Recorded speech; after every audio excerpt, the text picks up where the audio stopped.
Hello, this is Richland County Conversation. I'm your host, Casey White, and today we're joined by Liz McDonald of the Assessor's Office.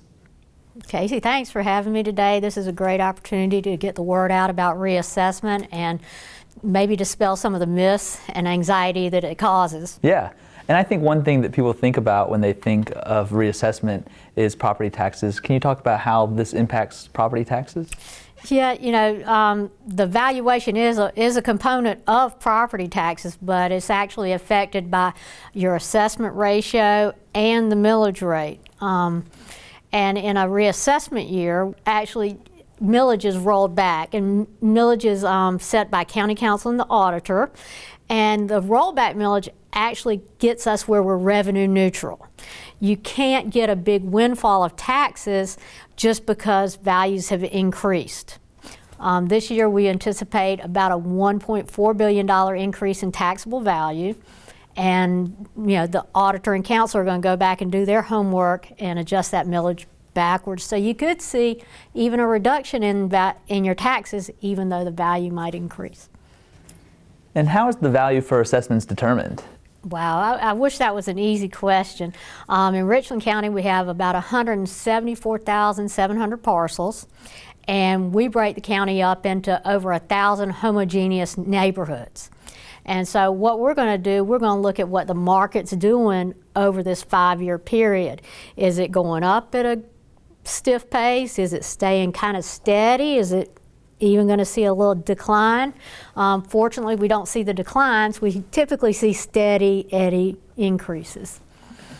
And if someone recently had a renovation assessment a year ago, why would their value have gone up? This is where I think people find it confusing, because almost every year when you get a real property tax bill, you see a little increase in what your taxes are paid. Those increases are actually due to increased millage rates, the cost of the county doing business and providing services.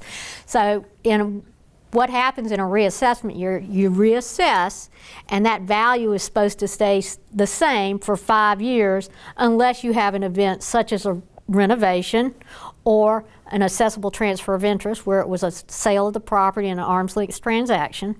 So what's going to happen here in this reassessment year, we're going to reassess at what the market told us it should have been doing over those 5 years, boom, and we're going to send that notice out on June 28th. Then we're going to now analyze what's happened. Did you add any renovations, additions on top of that, what the market had done, and we're going to send out another notice in August to apprise you of that. Again, this all goes back to the rollback millage. The county has to know what just the pure reassessment did as far as added value, so they can set that rollback millage and then add any additions, renovations, things like that on top. Can you explain to me about why assessment is so important in determining fair market values? We all have to pay property taxes. None of us are really thrilled about it, but that's how the county's able to provide services, whether it's the library, the zoo, the sheriff, fire. But what we want to make sure is that everybody's paying their fair share based on the value of their property. So the idea, reassessment is a state mandated event. Every county in South Carolina does it. We might not all do it at the same year, but we all do it. And the purpose of it is, you say reassessment, you think higher, but really it's a redistribution of value. And so now, the person that might have been undervalued is going to come up to where they need to be, and they're going to pay based on this value. And then if there was somebody that was valued too high, they're going to come down here and pay their fair share.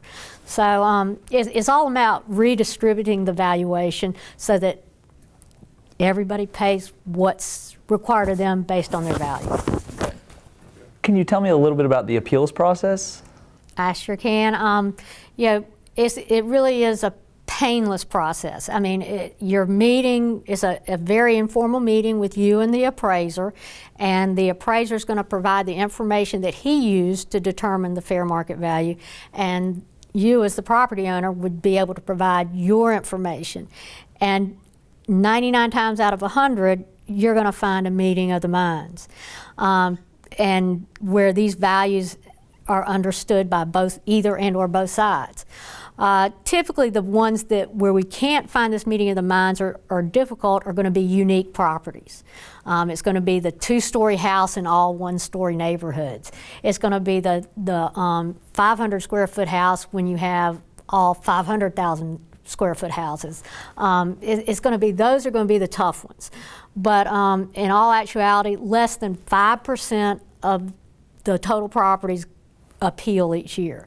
So it's not, we do a pretty good job is what I'm saying, of getting these values right. So what I would recommend is that when you get your notice that you go online to the Richland County website, and under GIS, there's an online GIS site, and you can find a comparative market analysis where you can put in your address and it'll pop up things that have sold within your area, and you'll be able to see how you're really doing with your neighbors.